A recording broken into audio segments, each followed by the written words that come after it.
Presentamos Geopolítica en RCR.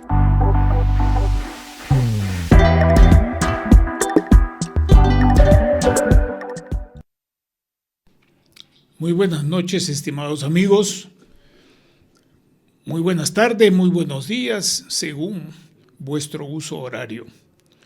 Este programa se complace y se honra nuevamente, después de varios meses, de contar con la informada opinión, la experiencia, su conocimiento y reflexión de un importante periodista venezolano. Tulio está con nosotros nuevamente y vamos a contar con Tulio Hernández para conversar sobre las perspectivas del régimen venezolano. Inicialmente habíamos puesto en la invitación al programa algo así como continuidad y cambio, ¿no? ¿Qué cosas cambian, qué cosas continúan? Yo lo quise decir al comienzo así, pero me pareció muy neutral. Y hay cuestiones políticas, geopolíticas, científicas, que van de la mano con la ética y con la moral. Entonces era mejor decir el pueblo versus el régimen, porque de eso se trata, de un pueblo que tiene más de 7 millones de personas en el exterior, que cifra que se oculta por parte del gobierno ampliamente. No voy a dar más datos, el que ve televisión sabe que esto es así. Acá en el Perú tenemos más de 1 millón de venezolanos, dentro de los cuales hay profesionales. Como en todas partes hay una muestra representativa de distintos sectores, varones, mujeres, y también de ilegalidades que muchas veces se ponen en el primer plano de la información, olvidándose que son situaciones de excepción muy graves, sin duda, algunas de ellas, me refiero a las bandas, muy graves, pero no son las únicas, y hoy día son un fenómeno que no vamos a venezolanizar, porque son fenómenos transestatales, que le llamamos transnacionales, pero yo prefiero hablar de transestatales, porque allí tenemos en ese concepto el territorio, la población, la soberanía, las instituciones, la autonomía y la integridad de eso que se llama Estado. Mientras que si decimos transnacionales es como decir entre pueblos nada más, y eso es geopolíticamente insuficiente. Dicho esto, para matizar, quiero añadir algo más antes de cederle la palabra a esta conversación, que para mí ojalá fuese una conferencia, porque no necesito aguijonear a nuestro invitado como suelen hacerlo otras personas. Solamente permíteme, Tulio, añadir lo siguiente. En estos días, estos primeros días de la presidencia del señor Trump y de las ocurrencias que acaecen en los Estados Unidos y en otras partes del mundo, muchas personas, incluso profesionales importantes, exministros, embajadores, gente que tiene influencia, son influyentes en redes, en sus medios profesionales, en la televisión, en radio, en prensa escrita, están analizando todo, por ejemplo, el caso de Colombia y los migrantes, como si fuera solamente una relación de a dos, y no lo que significa ese entorno, no lo que significa la decisión de política de Estado de Trump, que no es nueva, pero que inaugura fuertemente sus 4 años presidenciales, que pueden quedarse ahí a no ser que cambien la Constitución para extenderlo más y poder conversar más tiempo con los que tienen una vida constitucional más larga. Me refiero a Putin, Xi Jinping y Erdogan, que tiene una importancia muy grande en el mundo hoy día, pero no es el tema de hoy. Entonces se han dedicado a hablar como si fuera un asunto entre Petro y Trump solamente. Y se olvidaron, y con esto termino, de que con lo que comunicó el presidente Petro, la noticia del Catatumbo, 32.000 expulsados de ahí, una situación de violencia sumamente grave entre el Estado colombiano y su vecino, el Estado venezolano, dejó de aparecer en las redes. Por arte de Birli Birloque, todo el mundo habla de Trump el malo, el otro el bueno, el otro el malo, el otro el bueno, según a priorísticas apreciaciones. Aquí me quedo. Nosotros tratamos, y en eso yo he encontrado, gracias a un común amigo, una común familia, Víctor y Sandra, en Tulio, una persona que teniendo una combativa actividad periodística es sin embargo una persona equilibrada que no mira solo el anti, que no se guía por eso de lo que seguía mucha gente, sino bajo un criterio fundamental, la verdad, y ver las cosas, tratar de verlas al máximo posible como son y no como nos gustaría que fueran. Empezamos entonces nuestra conversación. Te pido que nos des un primer alcance sobre tus ideas centrales acerca del pueblo venezolano versus o el régimen venezolano versus ese pueblo venezolano a quien se le ha conculcado el ejercicio práctico y concreto de su ciudadanía. Adelante, por favor, Tulio, te escuchamos. Gracias, Manuel. Buenas noches o buenos días o buenas tardes, como tú dices, depende de donde nos estén viendo. Yo creo que es muy bueno el titular que has puesto, porque yo vivo en Colombia y a diferencia de Colombia, donde la violencia y la conflictividad está repartida en muchos bandos, una cosa son las guerrillas, tanto la disidencia de la FARC como el ELN. ¿Puedes hablar un poquito más alto? ¿Puedes un poquito más alto, por favor? ¿Ahora me oyes? Mejor, gracias. Continúa. Bueno, no, decía que muy bueno el titular porque a diferencia de Colombia, en donde el conflicto de violencia tiene muchos actores y actores con intereses muy diversos, una cosa son, por ejemplo, el ELN y las disidencias de la FARC que tienen sus propias agendas. Otra cosa son los grupos de autodefensa, lo que se llama paramilitares. Otra cosa, aunque se cruza con la guerrilla, son los carteles de la droga. Y otra cosa es el ejército institucional, más todo lo que se llama las bandas criminales. En cambio, en Venezuela la cosa está como muy clara. Es un conflicto entre un Estado, un narcoestado, que maneja una relación simbiótica con muchos grupos ilegales de varias partes del planeta que van desde la FARC y el ELN hasta Hezbollah, el apoyo de Rusia, la participación de Irán, la indirecta de China, la relativa de Turquía, pero en realidad es el Estado contra la población.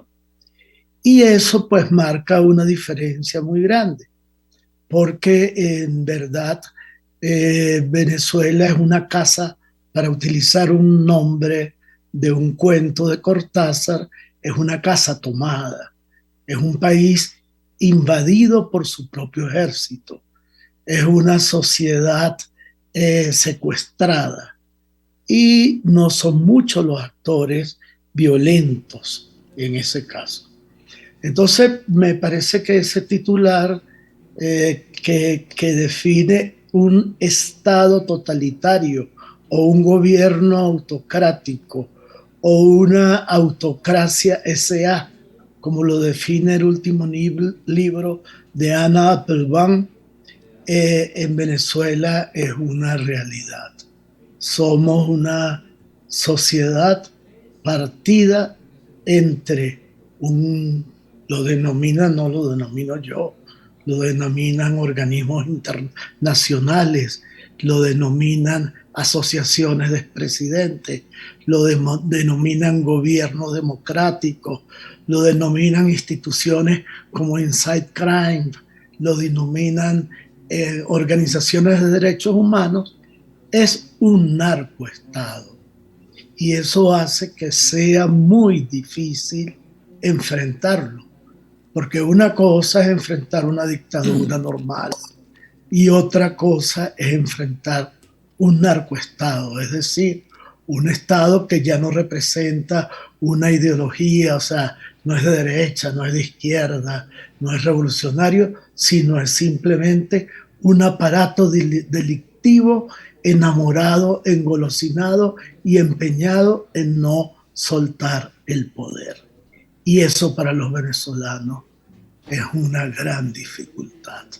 Ya tenemos un cuarto de siglo en esto y pareciera que se va a alargar muchísimo más. Yo me atrevo, con todo el respeto y toda la confianza que tengo y que tenemos, personas que me han hecho excelentes comentarios sobre tu entrevista anterior, me atrevo, digo, a preguntar lo siguiente, hablando francamente, y lo voy a decir como si en primera persona, como si yo fuese parte de la ciudadanía venezolana.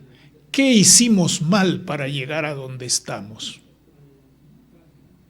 Bueno, hicimos mal muchísimas cosas, pero la que peor hicimos, o sea, yo creo que para que esto exista es porque la democracia bipartidista, que por suerte tuvimos durante 40 años, se fue debilitando, fue perdiendo su institucionalidad, fue perdiendo su capacidad de satisfacer las necesidades populares y le sirvieron la mesa a este grupo de militares que entró en escena una madrugada del 4 de febrero a sangre, fuego, cañones, muerte, destrucción, y sin embargo la sociedad que vio eso, mi generación es la primera generación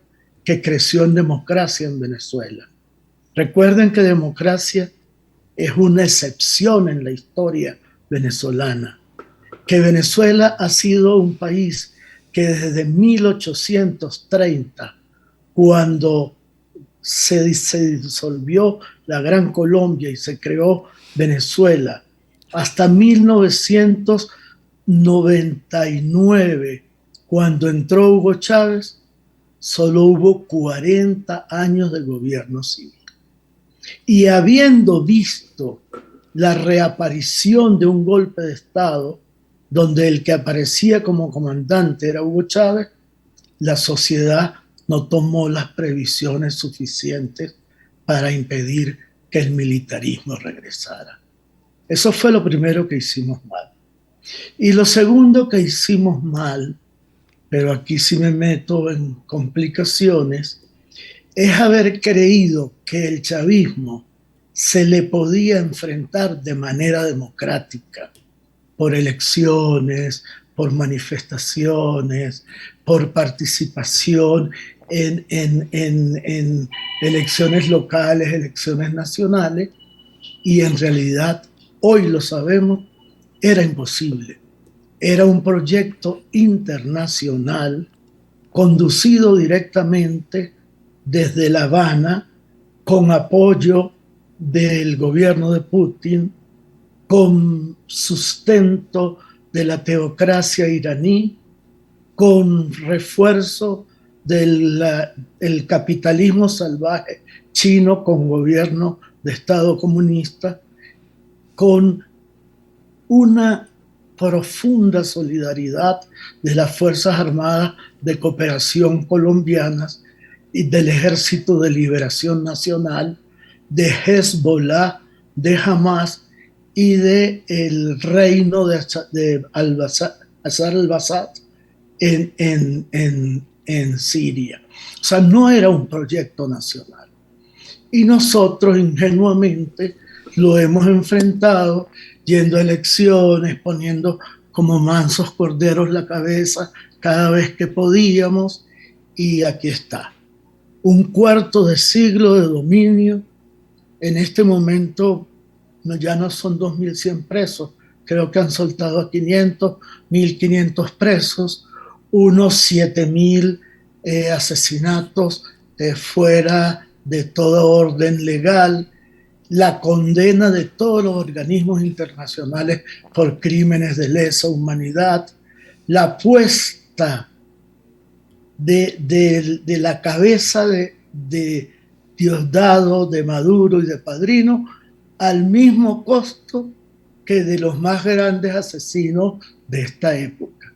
Entonces, hicimos mal, uno, no la democracia que falló, dos, la ingenuidad de creer que esto era un gobierno democrático más, y tres, la incapacidad para enfrentarlo por otros métodos. No voy a decir cuáles, pero no Es tengo obvio. por qué decir que no fueran las elecciones. Me gustaría que profundizáramos un poco en esto porque pocas personas pueden hablar. Primero con respeto, como lo estás haciendo tú, con bastante rigor, poniendo criterios y elementos de juicio por delante y no como uno suele escuchar adjetivos laudatorios o adjetivos denigratorios. No se trata de eso. Te voy a hacer 2 preguntas más para ayudarnos a entender esto. Y te ruego que lo entiendas en parte también como una autocrítica. Más adelante podré contar alguna anécdota que para mí fue muy reveladora allá por el año 2000 en una reunión cuando yo trabajaba como funcionario de la UNESCO en Montevideo, atendiendo algunos temas para toda América Latina y otros en particular para el Mercosur y Chile, donde Venezuela buscaba entrar al Mercosur. Pero dejo de lado esta microintroducción y te pregunto, ¿qué ha hecho mal? ¿Qué han hecho mal el sistema institucional católico apostólico romano, lo que se llama la Iglesia venezolana, que durante mucho tiempo, no únicamente en Venezuela, sino en muchos estados de América Latina y el Caribe, en el caso de Puerto Rico, me refiero al Caribe hispanoparlante, no al Caribe de otros idiomas, han sido tradicionalmente, desde antes de la independencia, de las distintas independencias hasta después, factores de poder, como se solía decir antes, ¿no? Los factores de poder tradicionales, se decían las oligarquías, pero institucionalmente hablando, la Iglesia Católica y las Fuerzas Armadas. Y en el caso de la Iglesia Católica, en algunos países más que otros con más fuerza, por la cuestión del tratado internacional que se llama concordato, ¿no? Que es un tratado en el cual la Iglesia Católica Apostólica Romana tiene una cuota de participación en el Estado que firma un concordato y que en base a él le añade algunas otras responsabilidades, sí, pero también atribuciones. Sin entrar en mucho detalle, ¿qué se hizo mal por el lado de este ente de tanta importancia, no solo desde el punto de vista que es lo esencial en la fe, en la religión, las creencias religiosas, sino la presencia institucional, la educación en particular? ¿Qué se hizo mal? Bueno, no soy un especialista en el tema, Conversamos libremente, nada bueno, más. pero puedo decirte algo.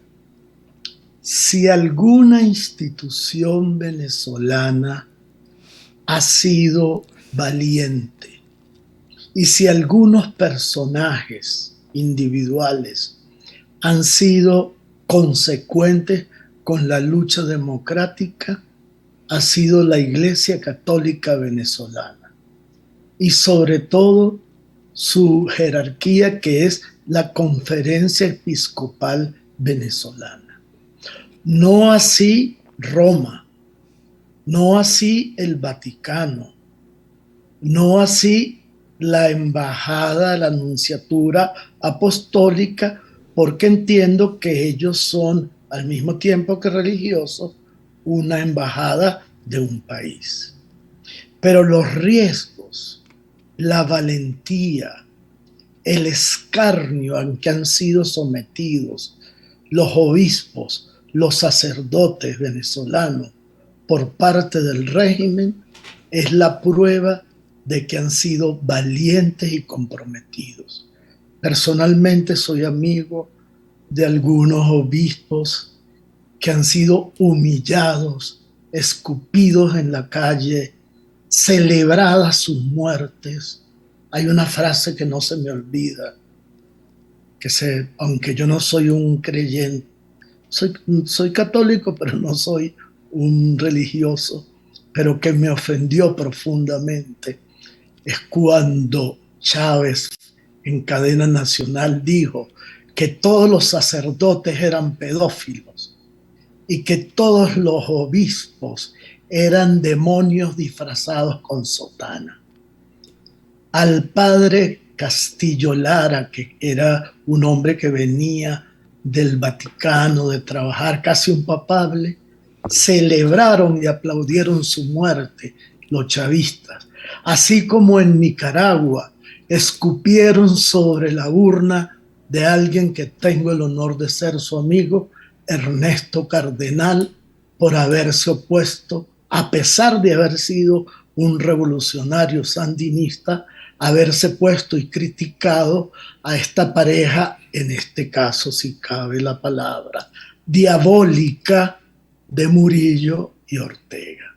Entonces, yo no me quejo, yo más bien celebro el papel de la Iglesia Católica, sobre todo de los sacerdotes, vamos a decirlo así, de a pie, pero también de la jerarquía, aunque ni el Papa Francisco ni la jerarquía de Roma haya nunca apoyado abiertamente la lucha de los venezolanos. Recientemente, Arturo Sosa, un venezolano que tengo la suerte de conocer, que es ahorita lo que llaman el Papa Negro, el jefe de las jesuitas, que había guardado un silencio que nos estremecía por el silencio, acaba de pedir la libertad de Carlos Correa, un defensor de los derechos humanos que estuvo preso mucho tiempo y lo acaban de liberar, entre otras cosas, gracias a la intervención del sacerdote superior Arturo Sosa. Pero en mi caso, como en el 23 de enero de 1958, que acabamos de celebrar, la Iglesia ha estado del lado del pueblo y no de los opresores y de los militares. Y ha sido y ha sufrido castigo, persecuciones por esas razones, como todos los hermanos sacerdotes de Nicaragua han vivido esa persecución. Muchas gracias por este testimonio riguroso que hay que escuchar, y ojalá esto se ponga a reflexión muy profunda. Permíteme un pequeño comentario. Tú has hecho la relación con Nicaragua. Si no la hubieses hecho, yo la habría hecho, porque hay ahí similitudes muy grandes respecto de la actuación del Vaticano, respecto de la actuación de la Conferencia Episcopal y de distintas órdenes religiosas que, desde el punto de vista de mi trabajo, yo no los trato, aunque sí con respeto, como a todo ser humano y a toda institución, no los trato con el aura de la religión, sino como actores políticos, como factores de poder, factores de estabilidad o factores de cambio. Tú has mencionado la participación de la Iglesia en las vísperas de lo que fue el acuerdo de punto fijo, si no me equivoco, ¿verdad? Sí, sí. Efectivamente, el año anterior al año 59, que es el pacto de punto fijo. Y esto mismo también, el papel de la Iglesia Católica en Nicaragua. Otra vez buscaremos otras personas para hablar de esto mismo en Cuba. Obviamente que hay hay diferencias de actuación entre el órgano central, que es el Estado Vaticano y el gobierno Vaticano, y las conferencias episcopales, que tienen lo que en el ámbito militar, perdóname el uso del término, se llama doble subordinación, una subordinación funcional y una subordinación orgánica, porque los obispos que dependen del Vaticano, que son los diocesanos, tienen ciertas ventajas y ciertas desventajas, pero los obispos que pertenecen a órdenes religiosas, si bien es cierto, están sujetos al Vaticano, pasa esa sujeción a través de la disciplina de su orden, en este caso de los jesuitas como de los salesianos o de los agustinos. Eso como aclaración que muchas personas no saben, mi querido amigo, y que es menester indicarla. ¿Por qué? Porque en el caso del Caribe y América Central, y con esto termino, ha habido siempre una tensión entre estas institucionalidades estatales o nacionales y la institucionalidad central vaticana, como por ejemplo en el caso de los acuerdos que se llevaron a cabo con participación de Estados Unidos, el gobierno americano, Noruega, el Vaticano, en Cuba, para facilitar el inicio durante 2 gobiernos anteriores, en el caso de Colombia, de los procesos de paz, que esencialmente además se valen de un artificio jurídico para sacar de la lista de terroristas, porque ningún Estado negocia con terroristas, ni Putin, ni Xi Jinping, ni Erdogan, ni nadie, y llamarlos guerrilleros, y poco más aún reconocerles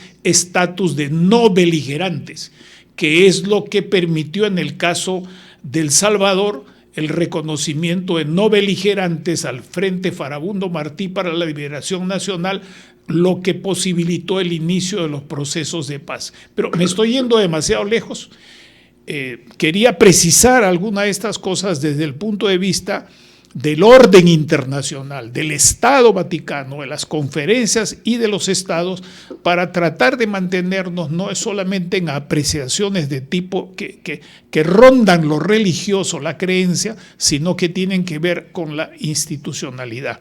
Y en este sentido, mi tercera pregunta es pedirte una reflexión.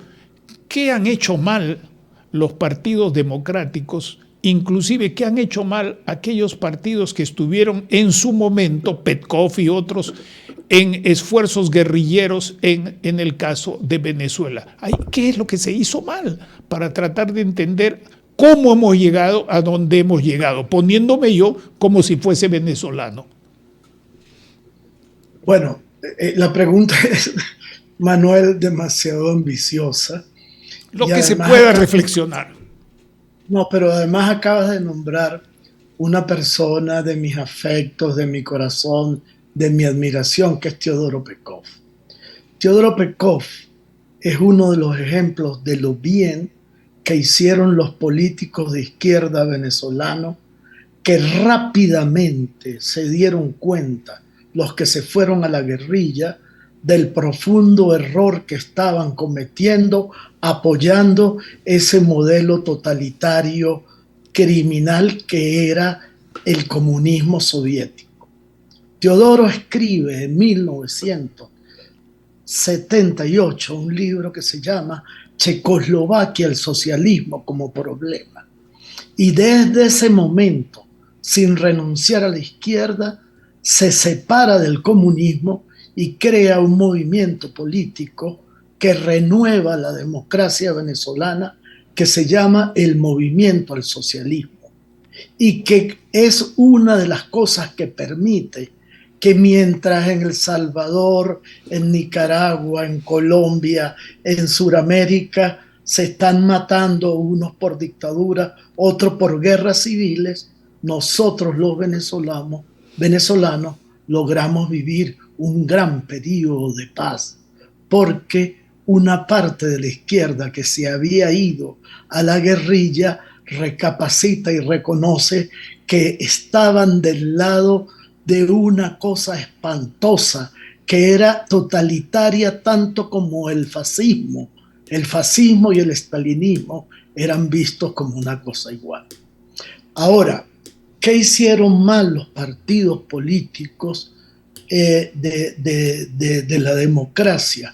Bueno, lo que han hecho mal muchos partidos de América Latina, y es que descuidaron lo fundamental por lo cual fueron creados, que era estar al servicio de los intereses populares, estar al servicio de la democracia y no de la plutocracia, y haberse dejado poner al servilismo de las clases económicas pudientes. Entonces, el Acción Democrática, que fue el partido que logró conducir la creación de la democracia en un país que, como dije antes, la democracia le ha costado mucho porque los militares siempre han sido sus enemigos, tenía entre sus lemas una frase maravillosa que era: pan, tierra y trabajo por una Venezuela libre y de los venezolanos. Y en la marcha por esas degeneraciones que produce el poder y que Shakespeare nos los advirtió hace tantos siglos, esos partidos fueron desconectándose con las bases populares, fueron desconectándose con su sentido primigenio, que era la democracia, pero la democracia no es solo voto, la democracia no es solo derecho a elegir, la democracia es derecho a participar y a crear riqueza y bienestar colectivo y convivencia pacífica, y se le fue olvidando eso. Y por eso vino el chavismo. O sea, si voy a ponerlo de una manera telenovelesca, si tu novio o tu novia deja de quererte y te abandona, y eso fue lo que pasó con Acción Democrática y Copey, los dos partidos creadores de la democracia venezolana, pues tú buscas otro novio u otra novia u otra persona que te dé cariño. Y eso fue la gran tragedia de Venezuela. Los partidos políticos que crearon la democracia no fueron desplazados, se suicidaron, se volvieron onanistas, autistas, dejaron de escuchar al pueblo, y allí surgió algo que estaba soterrado, y es que la democracia venezolana nació amenazada. Cuando el pacto de Punto Fijo realmente es posterior al 59, es del 60, 61, pero cuando se crea ese pacto, que era para impedir que los militares regresaran al poder, Venezuela recibió, o sea, el gobierno de Betancur recibió entre el 60 y el 63 más o menos 17 intentos de golpe de Estado y un intento de magnicidio de Rómulo Betancur dirigido por el dictador de República Dominicana, conocido por entonces como Chapita. La democracia venezolana nació asediada por andanadas de plomo que le venían de la derecha y de la izquierda. Y ese grupo de golpistas que alguna escritora venezolana llama políticos armados, que primero eran militares golpistas y después guerrilleros, nunca dejaron de complotar.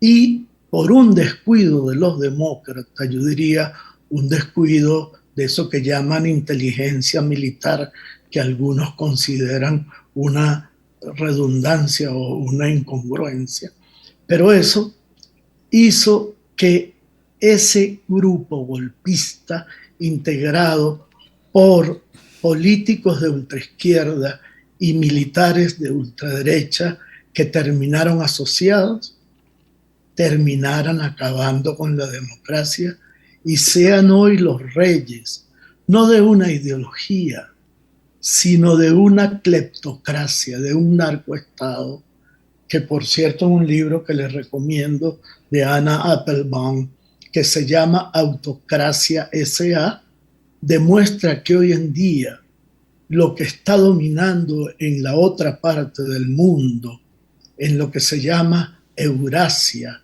es decir, Irán, Turquía, Rusia, China, no es una ideología comunista, allá no hay comunismo, sino una forma de organización delictiva cuyo objetivo no es imponer una ideología como en la época de la Guerra Fría, sino un control absoluto de las sociedades desde los espacios del narcotráfico, el tráfico de órganos, el tráfico de cuerpos, la delictividad. Entonces, es muy interesante revisar cómo en la historia de Venezuela el golpismo, que en el año 62 hizo un golpe de Estado que se llamó el Porteñazo, que dejó en las calles de Puerto Cabello más de 400 muertos. Las calles olían a pólvora, a sangre, a muerte. Después, en el 92, vuelven a aparecer casi que con las mismas consignas y los mismos protagonistas, porque en el fondo la democracia no fue capaz de acabar con el pensamiento golpista, militarista, donde ultraizquierda y ultraderecha se conseguían como si fueran hermanos. Gracias por corregirme respecto de la fecha que yo cité. En ese momento, no para justificar mi error, estaba pensando en el bombardeo de Carúpano. Yo era todavía un chiquillo cuando fue Carúpano, ¿verdad? La Marina. Carupanazo. Sí. Y yo me acuerdo de eso y eran cosas que impactaban y que pese a todo eso, como señalas, hubo 40 años de salir adelante. Bueno, me gustaría, dicho esto, que viene a ser una lectura comprensiva, crítica, sencilla, al alcance de todos. ¿Qué es lo que nos interesa, Tulio? Que las personas comprendan que más allá de las noticias y de las cosas del día a día, hay cuestiones de fondo que son duras. En otras circunstancias me gustaría conversar un poco sobre algo de lo que ustedes también se han ocupado. Y yo alguna vez me quedé muy impresionado leyendo a Germán Carrera Damas sobre Bolívar, bolivarianismo, bolivarismo, etcétera, y cómo esto sirve para un discurso que atrapa a la gente y que ayuda, que forma parte de lo que en la antigua sociología se llamaba el encuadramiento colectivo, ¿no? Que es un poco la aplicación de la teoría del partido y de las organizaciones de masas, y de eso que eufemísticamente se llamó antaño centralismo democrático. Pero dejando un poco de lado estas cosas, me gustaría ahora sí que nos dijeras, en tu percepción, en tu reflexión, algunos rumbos que permitan algunas acciones, algunos campos de acción, algo en que se permita, uno, que no empeore la situación, y no significa esto transar, significa simplemente responder a la pregunta, ¿qué hacemos para no empeorar nuestra capacidad de reacción frente al secuestro colectivo? Y dos, obviamente, cómo esto puede verse en relación a la política, obviamente, de hoy día, en primer lugar, del presidente Trump, que para mí permíteme decirlo, no es solamente una cuestión de lo que lo que podríamos llamar el excepcionalismo histórico e histriónico. No se trata de eso, se trata de una profunda expresión de un Estado y de una sociedad a través de un liderazgo. La gente cree que la palabra liderazgo solamente es bonita, no hay distinto tipo de líderes. Eso se estudia ampliamente en sociología, en psicología, etcétera, ¿no? La expresión de una sociedad con un proyecto de Estado que tiene que ver con territorio, que tiene que ver con población. O sea, a través de lo que hemos escuchado de Trump, estamos escuchando no solamente una puesta en escena histriónica, una puesta en escena gigantesca mundial. Estamos viendo lo que se dice. ¿En qué consiste este Estado? ¿Cuál es su territorio? 2, ¿cuál es su población? 3, ¿cuáles son sus intereses fundamentales? Y por tanto, ¿qué espacio puede tener esta recuperación en Venezuela de ese secuestro en que se encuentra la población? Manuel, me la estás poniendo difícil. Para eso te invitamos, querido amigo. Tú también me lo puedes decir. Porque ya nos queda poco tiempo. Pero te voy a decir una cosa. Mencionaste lo de Bolívar y mencionaste a Carrera Damas, que es uno de los historiadores más rigurosos y más serios que ha tenido Venezuela, y que fue el primero que se atrevió a enfrentar el mito Bolívar. Su primer libro sobre Bolívar nos obligó a pensar cómo ese mito, cómo esa mitología, cómo ese encumbramiento del líder nos tenía enfermos culturalmente. Sería interesante un día un programa sobre Bolívar. Con mucho gusto, lo programaremos. Dalo por hecho. Tú nos planteas la fecha. Porque es muy interesante. Y además, a partir de Carrera Dama, cada vez se han escrito más textos críticos sobre no solo el culto a Bolívar, que es como se llama el libro de Carrera, sino lo que el propio Bolívar le inoculó a Venezuela sin quitarle su grandeza, sin quitarle sus méritos, como fue el hombre que nos sembró, por ejemplo, el militarismo, del cual nunca nos hemos podido librar. Así es. Segundo, el tema del futuro. Yo creo que nosotros estamos en un dilema, y es que cada cierto tiempo este gobierno ha entendido, él tiene el método, yo diría, del sub y baja, ¿no? Emocionarnos con elecciones, incluso permitirnos que las ganemos y después arrebatárnoslas. Nosotros hemos ganado 4 elecciones, incluyendo la última del 28 de julio, y después que se las ganamos, mostrando las actas, el 86% de las actas, de las cuales el 68% le daban el triunfo a Edmundo González, a través del Tribunal Supremo de Justicia nos las arrebatan. Y ahora vuelven a llamar elecciones y vuelven a conseguir quienes les apoyen las elecciones.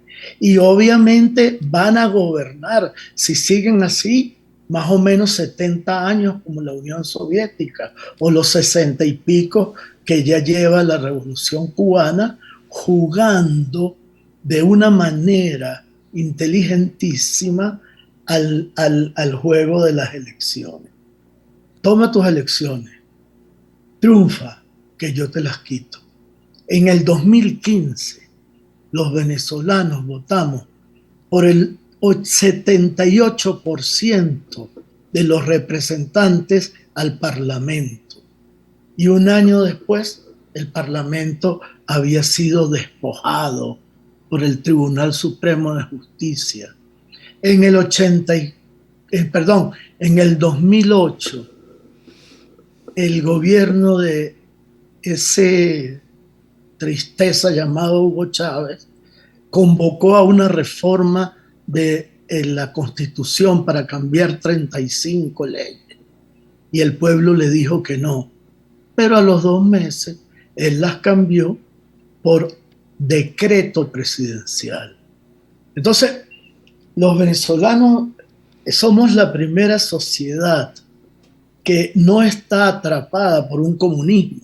En Venezuela no hay comunismo, lo que hay es un capitalismo de Estado con una clase social cada vez más cleptocrática y multimillonaria y vinculada al tráfico de las drogas, pero la sociedad está atrapada porque vive moviéndose. Como no somos violentos, como no tenemos armas, como no podemos levantarnos, vive atrapada en vamos a elecciones o no vamos a elecciones. Si vamos a elecciones y las ganas, te las roban. Y si no vas a elecciones, como ocurrió en el 2012, entonces ocupan todos los escaños de la Asamblea Nacional y te dicen, viste, por no ir a elecciones, perdiste todo. Eso por ese lado. Y como entiendo que se nos está acabando el tiempo, te quiero decir que lo que viene en Venezuela va a ser dramático, porque va a haber una división, que es el papel que hace, por ejemplo, Ortega en Nicaragua y Chávez en Venezuela, que es tratar de partir a la oposición en muchos pedazos. Entonces lo que viene es un debate entre los que dicen, pero si nos acaban de robar las elecciones, ¿cómo es posible que vayamos a elecciones? Los que dicen, no, vamos a elecciones porque no podemos dejar el espacio libre. Y los que ya tienen asegurado que son los colaboracionistas del régimen, que quieren un carguito, quieren una concejalía, quieren una gobernacioncita, quieren cualquier cosa con tal de agarrar un tajado de un pedazo del pastel. Entonces, lo que viene para Venezuela es una discusión muy ingrata, muy dolorosa, muy fragmentaria, y donde de nuevo va a triunfar los que siempre triunfan, que son los que nos gobiernan desde el 9 de febrero de 1999, sin un solo año de alternancia. Ya van a llegar en pocos años a gobernar más tiempo que Juan Vicente Gómez. Sí. Que es el tirano que gobernó entre 1908 y 1935, hasta que no el pueblo, ni las elecciones, sino la muerte lo sacó del Palacio de Miraflores. Entonces, esto va a ser, lo que viene no es grato para Venezuela. Viene incluso ruptura, ya la estoy viviendo, entre amigos, odios entre gente de oposición, insultos, miedos.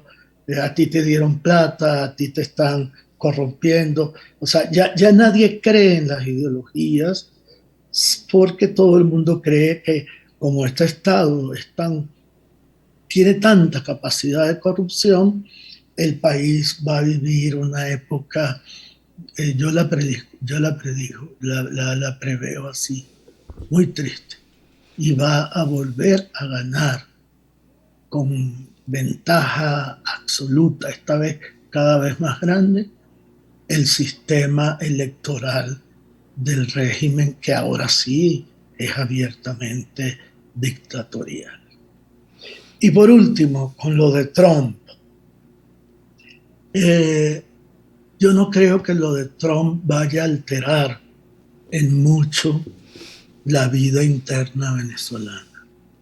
Van a haber presiones internacionales, como la que le acaba de hacer a Petro, pero Colombia no es Venezuela. Van a haber formas de presión cada vez más grandes de tipo económico, pero ya está demostrado, lo demostró Enver Hoxha durante años en Albania, lo ha demostrado Corea del Norte, lo ha demostrado Cuba, lo ha demostrado Nicaragua, que no hay hoy en día capacidades de intervención militar, que sería la única que podría quebrar la hegemonía venezolana, a menos que se produjera una ruptura interna en el régimen militar como la que se produjo el 23 de enero del 58, pero creo que la presencia de Trump no le garantiza,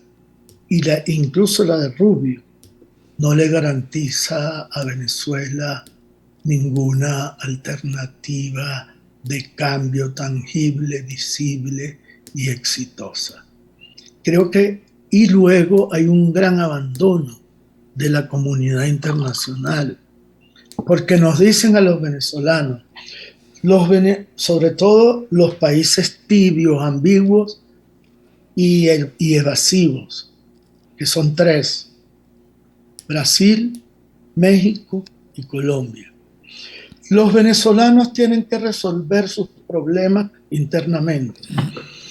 Pero ¿cómo resuelve un país internamente sus problemas si está intervenido militarmente por Rusia, si tiene el apoyo del ELN, si tiene a Hezbollah, si tiene a China, si tiene la teocracia iraní que enseña a nuestros policías a cómo violar hombres a hombres para desmoralizar?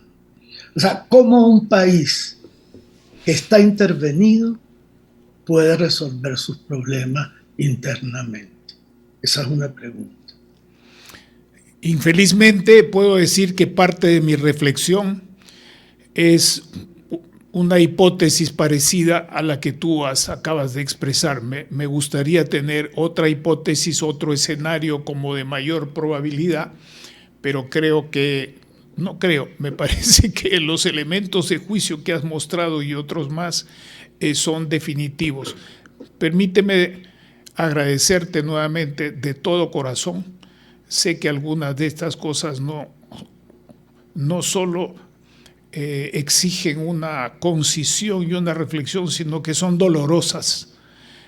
Y por eso te agradezco, y en tu persona también a otros que contribuyen de esta manera, tratando de ver las cosas como son y no como nos gustaría que fuesen. Te tomo la palabra para en otro momento conversar en privado y luego encontrar una buena oportunidad de conversar sobre algunas cosas. Déjame decirte brevemente cuando yo dije esto llegó para quedarse. Era el primer desfile militar de Humala como presidente acá, y desfilaban abanderados escoltas de las academias militares de los países de América del Sur, y desfilaron los venezolanos con consignas político-partidistas. Yo dije, esto se acabó. Esto yo lo conozco, esto lo he vivido, esto es Europa, esto es Asia, esto es la Unión Soviética, esto es Cuba, esto es el franquismo también. Así es que, más allá de la consigna, es el mismo tipo de régimen. Y eso se ha sembrado en la juventud y se va a seguir sembrando. Tal vez quede aquello que en español vamos a decirle Talleyrand o Talleyrand le decía a Napoleón: usted puede hacer muchas cosas con la bayoneta, pero no sentarse a gobernar sobre ellas, algo así. Creo que algunas cosas pueden ocurrir. La historia siempre tiene a veces salidas que los más optimistas no han pensado y los realistas como nosotros están poniéndolo solamente como una hipótesis probabilística.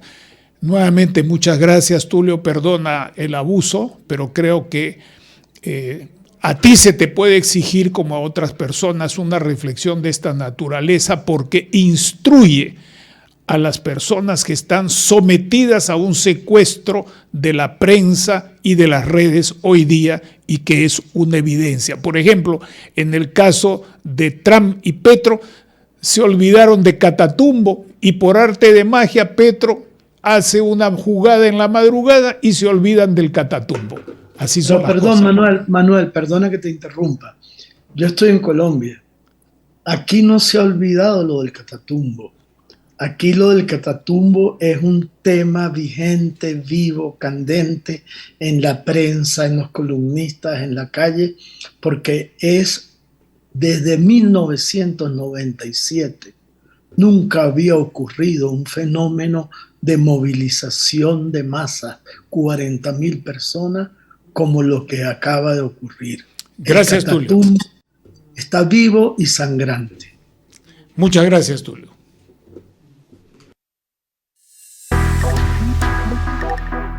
Hemos presentado Geopolítica en RCR.